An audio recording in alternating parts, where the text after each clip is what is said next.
Hello दोस्तों, good morning. हम UP PCS prelims 2023 के लिए टेस्ट सीरीज कर रहे थे। अब तक हमने 7 टेस्ट कंप्लीट कर लिए हैं और ये 8वां टेस्ट है। 8वें टेस्ट से शुरू करेंगे और ये ध्येय IAS की टेस्ट सीरीज है। चलिए शुरू करते हैं क्वेश्चन नंबर 1 से। निम्नलिखित कथनों में से कौन सा एक सही है?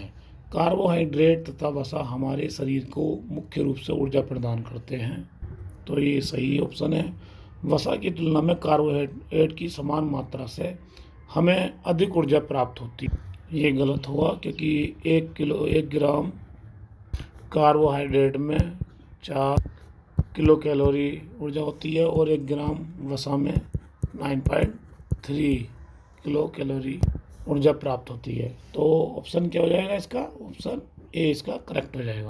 कार्बोहाइड्रेट में 1:2:1 में कार्बन, हाइड्रोजन और ऑक्सीजन होते हैं, तो CH2O ये यौगिक बन जाएगा। अगर कार्बोहाइड्रेट के मुख्य स्रोत की बात करें तो शकरकंद, आलू, गन्ना, पपीता, आम, मक्का, चावल, बाजरा आदि। वसा क्या करती है? वसा त्वचा के नीचे जमा होकर शरीर के ताप को बाहर निकलने से रोकती है। मानव शरीर की कोशिकाएं आवश्यक वसा अम्लों का संश्लेषण नहीं कर पाती। और बात करें कार्बोहाइड्रेट, प्रोटीन और वसा, ये तीनों क्या हैं? ये शरीर के लिए माइक्रोन्यूट्रिएंट्स हैं। नेक्स्ट क्वेश्चन देखते हैं। सूची 1 को सूची 2 से सम्मिलित कीजिए। विटामिन और अविभाज्य रोग की बात की है। विटामिन B1 क्या है? थायमीन है। इसका क्या होता है? बेरी रोग। और लो आयरन से अरक्तता। और विटामिन डी से क्या होता है? रिकेट्स रोग। और कैल्शियम से दंत क्षय। तो एक का चौथा 4 1 2 3, मतलब डी ऑप्शन इसका करेक्ट हो जाएगा। विटामिन बी की बात करें तो B1 B2 मिलाकर 7 होते हैं। जैसे B1 को क्या बोलते हैं? थायमीन। और B2 को क्या बोलते हैं? राइबोफ्लेविन।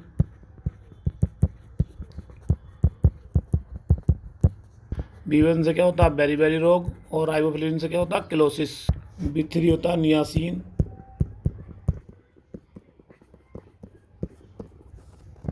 इससे पेलाग्रा रोग होता है। B5 होता है पेंटोथेनिक अम्ल।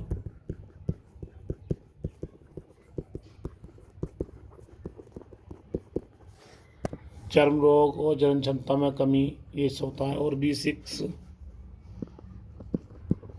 होता है पायरिडोक्सिन।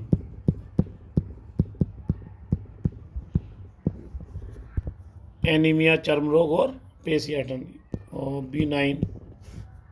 B7 बायोटीन, बालों का झड़ना आदि। और B12 साइनो कोबालमीन, इससे तंत्रिका तंत्र में कमी। विटामिन के साइंटिफिक नाम देख लेते हैं एक बार। विटामिन ए क्या होता है? रेटिनोल। विटामिन बी हो गया थायमीन। और विटामिन सी एस्कॉर्बिक एसिड।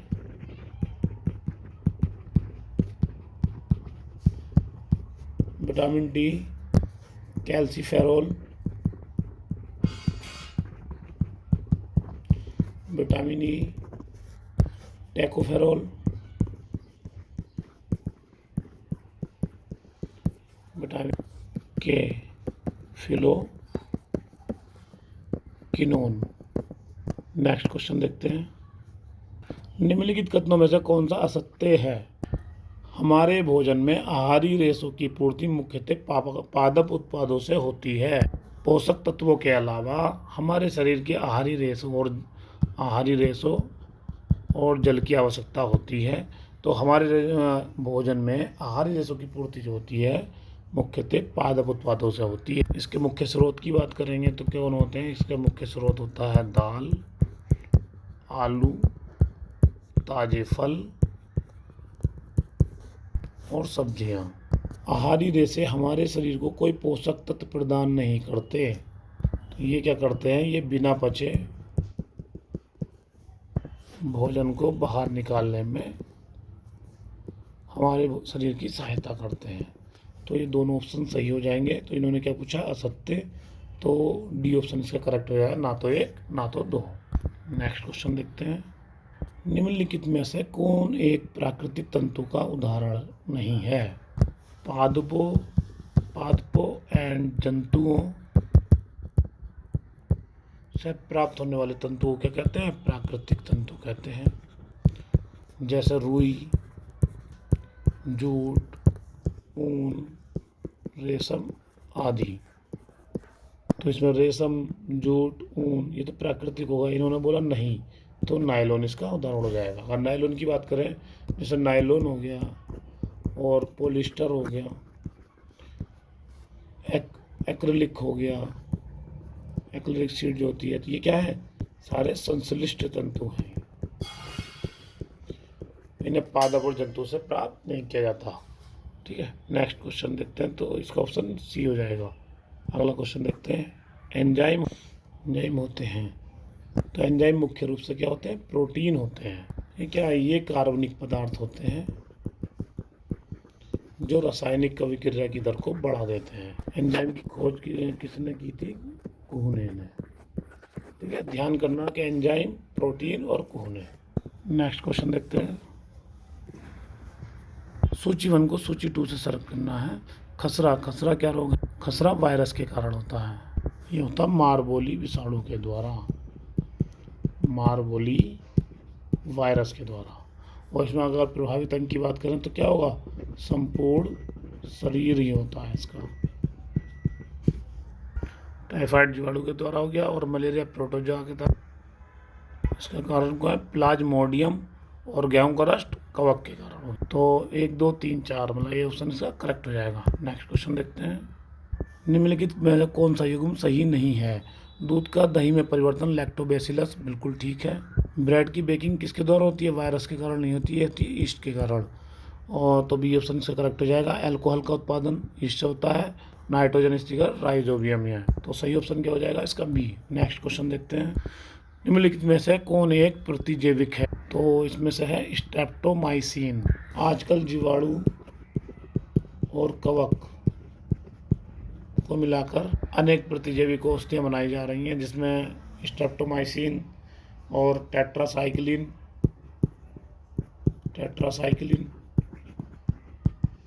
और एरिथ्रोमाइसिन ETC। ठीक है, नेक्स्ट क्वेश्चन देखते हैं। निम्नलिखित में से कौन सा विटामिन शरीर में अधिक तीव्रता से बनता है? तो सही ऑप्शन इसका है विटामिन डी।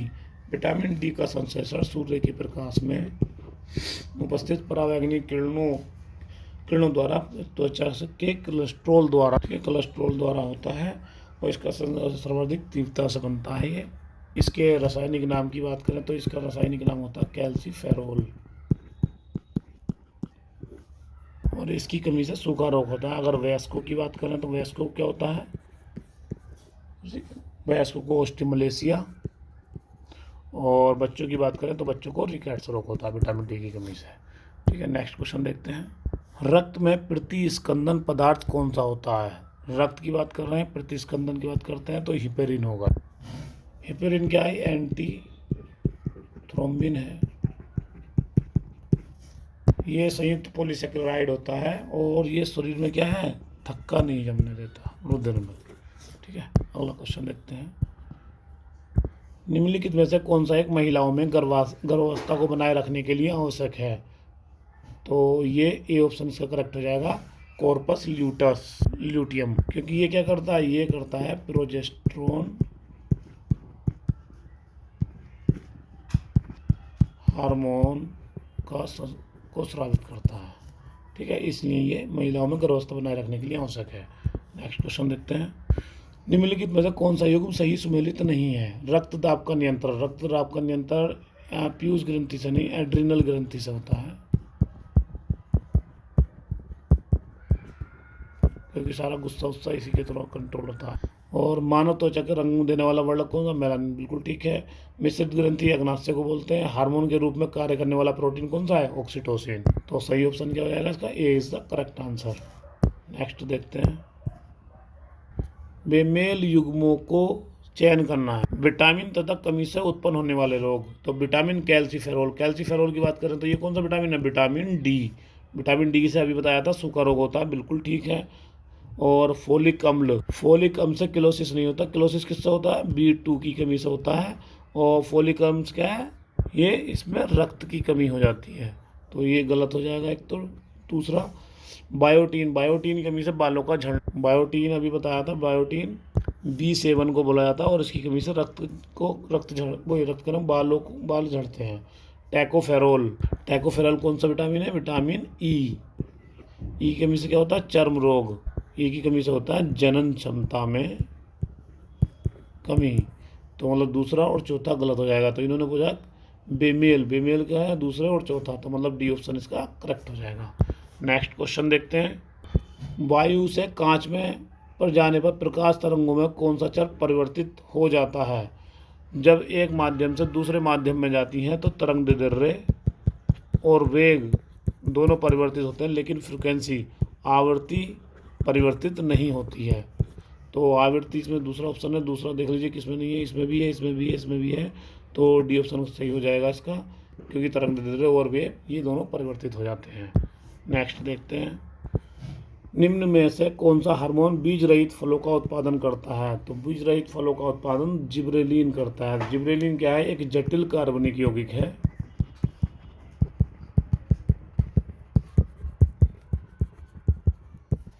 और इसका एग्जाम्पल क्या है? इसका एग्जाम्पल है जिब्रेलिक एसिड। जिब्रेलिक हार्मोन का प्रयोग करके बीज रहित, जो क्वेश्चन पूछा, बीज रहित फलों का उत्पादन किया जाता है। बीजों की सुसुप्तता को भंग करने के लिए उन्हें अंकुरित करने के लिए प्रेरित करता है। ठीक है, इसका मुख्य काम क्या हो गया? बीज रहित फलों का उत्पादन, क्योंकि ये क्या करता है? उन्हें अंकुरित करने का प्रयास करता है सुप्तावस्था को भंग कर। नेक्स्ट क्वेश्चन देखते हैं, स्यूडोमोनास सोलेनिसियरम नामक जीवाणु है निम्न में से किस रोग का कारक है? तो ये है बिल्ट एंड ऑफ पोटैटो रोग। ठीक है, ध्यान रखना, बिल्ट ऑफ पोटैटो रोग किस होता है? स्यूडोमोनास सोलेनेसियरम। ठीक है, अगर बंची टॉप ऑफ बनाना इसके ये बनाना वायरस वंश है। Angular leaf spot of cotton, ये किसकी उससे होता है? ये होता है जैथोमोनास जीवाणु के द्वारा। और पोटैटो मोजैक रोग की बात करें तो ये पोटैटो वायरस एक्स के थ्रू। ठीक है, अगला क्वेश्चन देखते हैं, निम्न में से कौन सी अंतःस्रावी ग्रंथि नहीं है? अगर ग्रंथि की बात करें तो 3 प्रकार की ग्रंथि होती है। एक होती है अंतःस्रावी, अंतःस्रावी ये हार्मोन का स्राव करती है, जैसे पीयूष ग्रंथि होती है, थायराइड, अधिवृक्क, पैराथायराइड और थाइमस ग्रंथि। ठीक है, तो इसमें देख लेते हैं, पीयूष ग्रंथि आ गई है हमारी, तो ये अंतःस्रावी पैराथायराइड ग्रंथि आ गई है और थायराइड ग्रंथि भी आ गई है। और डी ऑप्शन से करेक्ट हो जाएगा। अंतःस्रावी के बाद देख लेते हैं बहिर्स्रावी, ये एंजाइम का। ठीक है, अंतःस्रावी क्या करती है? हार्मोन का करती है स्राव, और बहिर्स्रावी क्या करती है? ये एंजाइम का स्राव करती है, जैसे श्वेत ग्रंथि, दुग्ध ग्रंथि, लार ग्रंथि। तो लार ग्रंथि किसकी है? ये बाह्यस्रावी है। किसका स्राव करती है? ये हार्मोन का। और मिश्रित ग्रंथि ये अंतःस्रावी और बाह्यस्रावी दोनों प्रकार की होती हैं, जैसे अग्नाशय। ठीक है, ध्यान रखना है कि अंतःस्रावी हार्मोन का और बाह्यस्रावी एंजाइम का। नेक्स्ट क्वेश्चन देखते हैं, निम्नलिखित में से कौन सा युग्म सही नहीं है? इंसुलिन की बात करें, इंसुलिन बीटा कोशिका, बिल्कुल ठीक है। और ग्लूकागोन की बात करें तो अल्फा। ठीक है, अल्फा ग्लूका और इंसुलिन। और प्रोजेस्टेरोन की बात करें तो ग्रेफियन फोलिकल। और प्रोजेस्टेरॉन ये इससे नहीं होता, ये किससे होता है? ये होता है कॉर्पस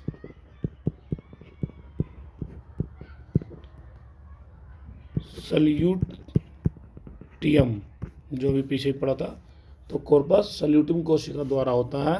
तो ये सी ऑप्शन से करेक्ट हो जाएगा। अगर ग्रेफियन फोलिकल की बात करें तो ये इससे क्या होता है? इससे एस्ट्रोजन का स्राव होता है। और सोमेस्टोन से गामा कोशिका। और अल्फा बीटा गामा को बिल्कुल ध्यान रखना है। अल्फा से ग्लूकागोन और बीटा से इंसुलिन और गामा से सोमेस्टोस्टेसिन टिन। ठीक है, नेक्स्ट क्वेश्चन देखते हैं। ऐसे असतत अनुवांशिक परिवर्तन जो अचानक उत्पन्न होते हैं और पीढ़ी दर पीढ़ी उसका स्थानांतरण होता है, तो वो क्या होता है? उत्परिवर्तन। अगर रेडियोग्राम की बात करें तो रेडियोग्राम क्या होता है? किसी कैरियोटाइप को पहचाने जाने वाले गुणसूत्रों के सजातीय जोड़ों को सब लंबाई में गिरते हुए क्रम में व्यवस्थित करने के बाद किसी निश्चित पैमाने में जो आरेख के रूप में दर्शाया जाता है उसे ये रेडियोग्राम कहते हैं। अगर यूजेनिक्स की बात करें, यूजेनिक्स क्या है? ये अनुवांशिक की एक शाखा है जिसके अंतर्गत क्या होता है? मानव जाति के समाज को अनुवांशिक नियम के द्वारा सुधारने हेतु अध्ययन किया जाता है। ठीक है, अगला क्वेश्चन देखते हैं। सड़क पर रोशनी के लिए प्रयोग किए जाने वाले पीले लैंपों में किस गैस का प्रयोग किया जाता है? ये नियोन गैस का प्रयोग किया जाता है, क्योंकि सड़कों पर रोशनी के लिए क्या है? उच्च तीव्रता के सोडियम लैंपों का यूज़ किया जाता है, इसलिए नियोन गैस प्रयोग किया जाता है। नेक्स्ट क्वेश्चन देखते हैं। निम्नलिखित कौन सा कथन सही है? परमाणु घड़ी सीजियम संक्रमण पर आधारित होती है, तो ये बिल्कुल ठीक है। अवतल लेंस प्रतिबिंब वास्तविक, सीधा और वस्तु से छोटा बनाता है। तो अवतल लेंस का प्रतिबिंब कहाँ बनता है? वस्तु की ओर लेंस तथा फोकस के बीच बनता है। और अवतल लेंस का जब भी प्रतिबिंब बनेगा वो आभासी नहीं होगा, वही वास्तविक नहीं होगा, आभासी होगा, सीधा होगा और छोटा बनता है। ठीक है, यहाँ वास्तविक दे दिया इन्होंने, तो ये ऑप्शन गलत हो जाएगा।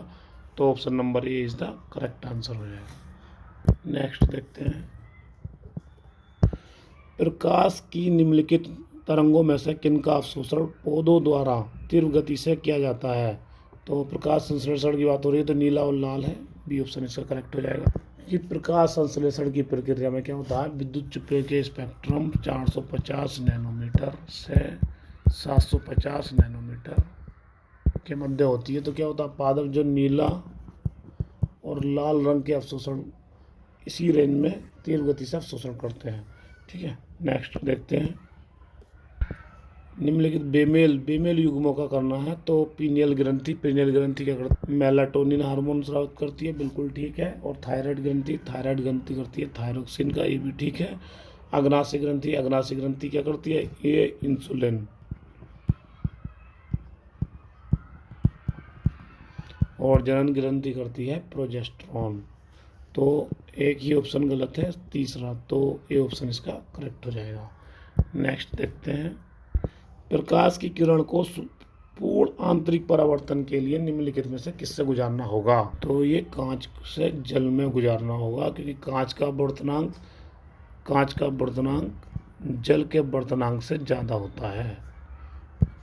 और पूर्ण आंतरिक परावर्तन के लिए ये शर्त है कि प्रकाश की किरण अधिक अपवर्तनांक के माध्यम से कम वर्तनांक के माध्यम से जाए। तो कांच से जल में जाएगी, कांच का ज़्यादा हो गया, जल का कम हो गया, तो यहाँ ये शर्त पूरी होती है, तो कांच से जल में गुजारना होगा। नेक्स्ट देखते हैं। निम्नलिखित कथनों में से कौन सा धातु के बारे में सही नहीं है? धातुओं में चमक होती है, बिल्कुल ठीक है। धातु अधातवर्तनीय नहीं होते, धातु अधातवर्तनीय होते हैं। ये धातु कठोर, चमकीले, तन्ने, ध्वनिक, उष्मा और विद्युत के सुचालक होते हैं। जैसे लोहा हो गया, तांबा हो गया, एल्युमिनियम हो गया और मैग्नीशियम ETC। तो बी ऑप्शन इसका सही नहीं होगा, मतलब सही आंसर इस द करेक्ट हो जाएगा बी। सामान्य धातु तन्ने भी होते हैं। मरकरी मात्र एक ऐसा धातु है जो कमरे के तापमान पर द्रव अवस्था में पाया जाता है। ठीक है, नेक्स्ट देखते हैं। निम्नलिखित युग्मों में कौन सा एक सही नहीं पूछा है? तो भ्रूण परीक्षण एमनियोसेंटेसिस, बिल्कुल ठीक। इसमें क्या किया जाता है? इसमें भ्रूण के लिंग की जांच की जाती है, जो कि कानूनी अपराध है। इन्फ्लुएंजा आरएनए, इन्फ्लुएंजा क्या होता है, केवल आरएनए होता है। और डीएनए में पाई जाने वाली शर्करा क्या, डीएनए में हेक्सस नहीं पेंटोस शर्करा पाई जाती है। ठीक है, सी ऑप्शन इसका करेक्ट हो जाएगा, चेचक वेरियोला वायरस। इसके टीके का आविष्कार किसने किया था, एडवर्ड जेनर ने। ठीक है, नेक्स्ट क्वेश्चन देखते हैं। निम्नलिखित किस में से किस पारितंत्र में बायोमास पिरामिड उल्टा है। पारितंत्र में आहार श्रृंखला के सभी पोषण स्तर पर भंडारित समस्त जीवों का सकल भार की बात हो रही है, क्योंकि इन्होंने क्या पूछा, बायोमास पिरामिड। तो सकल भार के पिरामिड को क्या कहते हैं, बायोमास पिरामिड कहते हैं। तो ये तालाब का ही बायोमास पिरामिड उल्टा हो सकता है, क्योंकि तालाब का पिरामिड ये उल्टा, क्योंकि यहाँ सबसे ज़्यादा भार वाले कौन होते हैं, द्वितीय उपभोक्ता होते हैं, जो बड़ी मछली होती है। और उसके नीचे होते हैं प्राथमिक उपभोक्ता, जो कि छोटी मछलियाँ होती हैं। और जो प्राथमिक की बात करें, जो उत्पादक करते हैं वो होते हैं डाइटम एंड फाइकोप्लैंक्टन। क्योंकि ये फाइटोप्लैंक्टन होती तो क्वांटिटी में बहुत ज़्यादा है, लेकिन अगर इसकी बायोमास, इसकी अगर सकल भार की बात करें तो उसमें वेट बहुत ही कम होता है। तो बहुत ही कम होगा, तो कम संख्या वाली ये हो गई।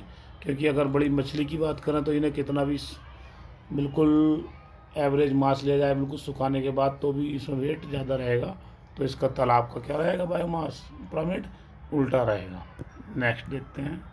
निम्नलिखित कथनों में से कौन सा एक सत्य नहीं है। फ्रक्टोज फलों से मीठे स्वाद के कारण है, बिल्कुल ठीक है। मानव शरीर सेलुलोज के पाचन में अक्षम, ये भी ठीक है। गैस्ट्रिन एक पेप्टाइन हार्मोन है, ये भी ठीक है। रतौंधी अनुवांशिक रोग है, नहीं, रतौंधी अनुवांशिक रोग नहीं है, ये विटामिन ए की कमी से होता है। नेक्स्ट देखते हैं। कथन और कारण दे रखें। कथन क्या है, विद्युत मोटर विद्युत ऊर्जा को यांत्रिक ऊर्जा में परिवर्तित करता है, बिल्कुल ठीक है। क्योंकि ये मोटर है, मान लीजिए इसमें एसी करंट दे दी, तो ये क्या हुआ, विद्युत मोटर विद्युत ऊर्जा हो गई, ये घूमेगी तो ये मैकेनिकल में कन्वर्ट हो जाएगी। ठीक है, विद्युत मोटर विद्युत चुंबकीय प्रेरण सिद्धांत पर कार्य करते हैं। विद्युत मोटर क्या है, विद्युत धारा के सिद्धांत पर कार्य करती है, जिसके अनुसार क्या होता है, विद्युत धारा के कारण उत्पन्न चुंबकीय क्षेत्र किसी चालक में गति प्रदान करता है, तो हाई करंट मोटर घूमी। ठीक है, तो गलत हो जाएगा कारण, ये सही हो जाएगा, तो सी ऑप्शन इसका करेक्ट हो जाएगा। नेक्स्ट देखते हैं। निम्नलिखित भौतिक राशि तथा मात्रक में से कौन सही सम्मिलित है। भौतिक राशि तो विद्युत आवेश की राशि कूलाम, बिल्कुल ठीक है। विभवांतर वोल्ट की होती है, प्रतिरोध ओम की होती है, तो तीनों सही हो जाएंगे। नेक्स्ट देखते हैं। निम्नलिखित में से किसी को मूल कण या मौलिक कण नहीं माना जाता। अगर भूगोल की भौतिक की बात करें तो भौतिक में मूल कण उनको कहा जाता है जिनकी संरचना किन्हीं और कणों से नहीं हुई है, मतलब वो मूल है एक तरीके से, किसी और कणों से नहीं किया, मतलब इसका विभाजन नहीं किया जा सकता, मूल इकाई है केवल वो। अगर बात करें कि 1932 से पूर्व तक क्या है, इलेक्ट्रॉन और प्रोटॉन, इन दोनों को ही मूल कण माना जाता था। लेकिन चैडविक ने न्यूट्रॉन की खोज की तो वो आवेश रहित था, तो इनकी संख्या कितनी हो गई, 3 हो गई, EPN, इलेक्ट्रॉन प्रोटॉन और न्यूट्रॉन। तो पॉजिट्रॉन क्या होगा, मूल कण नहीं होगा, तो ये ऑप्शन इसका करेक्ट हो जाएगा। और इलेक्ट्रॉन की बात करें तो इसकी खोज किसने की थी, थॉमसन ने, इसकी रदरफोर्ड प्रोटॉन की, और न्यूट्रॉन की चैडविक ने। हाइड्रोजन, निम्नलिखित कथनों पर विचार करें। हाइड्रोजन बम एवं सूर्य की ऊर्जा का स्रोत नाभिकीय विखंडन है। ये तो ध्यान रखना, सूर्य की ऊर्जा का स्रोत क्या है, नाभिकीय संलयन, तो ये गलत हो जाएगा। परमाणु बम नाभिकीय विखंडन प्रक्रिया पर कार्य करता है, ना कि नाभिकीय संलयन पर, मतलब दोनों गलत हो जाएंगे। तो सत्य कथन पूछा है तो डी ऑप्शन हो जाएगा, ना तो एक ना ही दो। नाभिकीय संलयन की बात करें तो जब 2 या 2 से अधिक हल्के नाभिक संयुक्त होकर एक भारी नाभिक बना देते हैं, तो इस प्रक्रिया को क्या कहते हैं, इस प्रक्रिया को नाभिकीय संलयन कहा जाता है। हाइड्रोजन बम और हाइड्रोजन बम एंड सूर्य की ऊर्जा का स्रोत क्या है, नाभिकीय संलयन है। अगर बात करें कि इस प्रक्रिया में कोई भी भारी नाभिक 2 समान नाभिकीय विखंडन की बात करें तो दोनों समान नाभिकों में टूट जाता है। कोई भी भारी नाभिक 2 समान, कोई भारी नाभिक आया तो ये 2 समान में टूट गया, एक एक में, तो क्या हुआ, ये नाभिक के विखंडन किया जाता है, परमाणु बम इसी पे ही कार्य करता है। नेक्स्ट क्वेश्चन देखते हैं। प्रकाश विद्युत सेल का उपयोग किया जाता है सिनेमा घरों की ध्वनियों के पुनरुत्पादन में, बैंकों की तिजोरी में और स्वचालित दरवाजों में। तो डी ऑप्शन इसका करेक्ट हो जाएगा, तीनों ही सही हैं। क्योंकि प्रकाश विद्युत सेल क्या करता है, प्रकाश आएगा, प्रकाश पड़ेगा सेल के थ्रू, वो क्या करेगा, इलेक्ट्रिकल एनर्जी में कन्वर्ट, मतलब विद्युत ऊर्जा में कन्वर्ट कर देगा। प्रकाश विद्युत सेल के सिद्धांत किस पर करेगा, प्रकाश विद्युत प्रभाव पर, इसके सिद्धांत पर आधारित है। तो सही सारे ऑप्शन करेक्ट हैं। नेक्स्ट क्वेश्चन देखते हैं। कथन और कारण देखें। कथन पढ़ते हैं। जीभ के ऊपर सभी भागों में अच्छी तरह फैल जाने के कारण सूप हमें स्वादिष्ट लगता है, बिल्कुल ठीक है। और गर्म सूप का पृष्ठ तनाव कम होता है, ये गर्म सूप का पृष्ठ तनाव में कम होता है, तो ये ज़्यादा क्षेत्रफल तय कर पाता है, इसलिए गर्म सूप हमें स्वादिष्ट लगता है। तो ए और आर बिल्कुल ठीक है, मतलब ये इसकी सही व्याख्या भी है, तो ए ऑप्शन इसका करेक्ट हो जाएगा। नेक्स्ट क्वेश्चन देखते हैं। निम्नलिखित में से कौन सा एक वायुमंडलीय दाब में कमी का उदाहरण नहीं है। पहाड़ों पर खाना देरी से पकना, बिल्कुल ठीक है, वायुमंडलीय दाब कमी का कारण है ये। और वायुयान में बैठे यात्री में फाउंटेन पेन की में से स्याही का गिरना, ये भी ठीक है। अधिक ऊंचाई पर नाक से खून आना, ये भी ठीक है। लालटेन की बत्ती में तेल का ऊपर चढ़ना, ये इसका कारण नहीं है, किसका, केशिकात्व का। तो डी ऑप्शन इसका करेक्ट हो जाएगा। पृथ्वी की सतह पर ऊपर जाने पर वायुमंडलीय दाब में कमी आती है। पृथ्वी के निकट समुद्र तट से 110 मीटर की ऊंचाई चढ़ने पर वायुमंडलीय दाब में 1 सेंटीमीटर, मतलब पारा दाब कम होता है। ठीक है, नेक्स्ट देखते हैं। चंद्रमा पर लोलक घड़ी को ले जाने पर उसके आवर्तकाल बढ़ जाता है। तो ये क्या है ऑप्शन ए, चंद्रमा पर जी का मान बड़ा हो जाता नहीं। चंद्रमा पर जी का मान पृथ्वी के जी के मान का 1/6 होता है, ये बिल्कुल ठीक है, तो बी ऑप्शन से करेक्ट हो जाएगा। क्योंकि आवर्तकाल का फॉर्मूला क्या होता है, T = 2π√L/g, और यहाँ जी का मान g/6 हो जाएगा, तो ये 6 ऊपर पहुँच जाएगा, तो आवर्तकाल क्या हो जाएगा, बढ़ जाएगा। ठीक है, नेक्स्ट देखते हैं। निम्नलिखित कथनों पर विचार कीजिए। प्राय क्वथनांक एवं संघनन बिंदु समान होते हैं, प्राय गलनांक एवं हिमांक बिंदु समान होते हैं। निश्चित ताप पर द्रव का सॉलिड में बदलना, ठीक है, निश्चित ताप पर लिक्विड का सॉलिड बनना हिमीकरण कहलाता है। ठीक है, और इस निश्चित ताप को क्या कहते हैं, हिमांक कहते हैं। और प्राय हिमांक एवं गलनांक बिंदु समान होते हैं, तो पहला दूसरा ऑप्शन तो सही हो जाएगा। और निश्चित ताप पर द्रव का सॉलिड नहीं, यहाँ करना वाष्प, कैसे बदलना, वाष्पन कहलाता है। और निश्चित ताप पर द्रव का क्वथनांक कहा जाता है इसे। तो प्राय क्वथनांक एवं संघनन बिंदु समान होते हैं, तो दोनों ऑप्शन सही हो जाएंगे, तो सी ऑप्शन इसका करेक्ट हो जाएगा। नेक्स्ट क्वेश्चन देखते हैं। निम्नलिखित सही नहीं है, सही सम्मिलित नहीं है। यंत्र और आविष्कार की बात कर रहे हैं। रिवॉल्वर का आविष्कार किसने किया था, कोल्ट ने, बिल्कुल ठीक है। ट्रांजिस्टर का आविष्कार किया था शाकले ने, ये भी सही है। टेलीविज़न का आविष्कार किया था जे.एल. बेयर ने, ये भी सही है। और मशीन गन का आविष्कार किसने किया था, ये किया था जेम्स फकल ने। और कार्ल बेंज ने किसका आविष्कार किया था, पेट्रोल चलित कार। ठीक है, तो डी ऑप्शन इसका करेक्ट हो जाएगा। नेक्स्ट देखते हैं। रमन प्रभाव का संबंध है, तो रमन प्रभाव का संबंध था कि जो सभी पारदर्शी माध्यम से गुजरने वाली किरणों से था, जो पारदर्शी माध्यम से आर पार हो जाती थी, तो मतलब इसका सी ऑप्शन इसका करेक्ट हो जाएगा।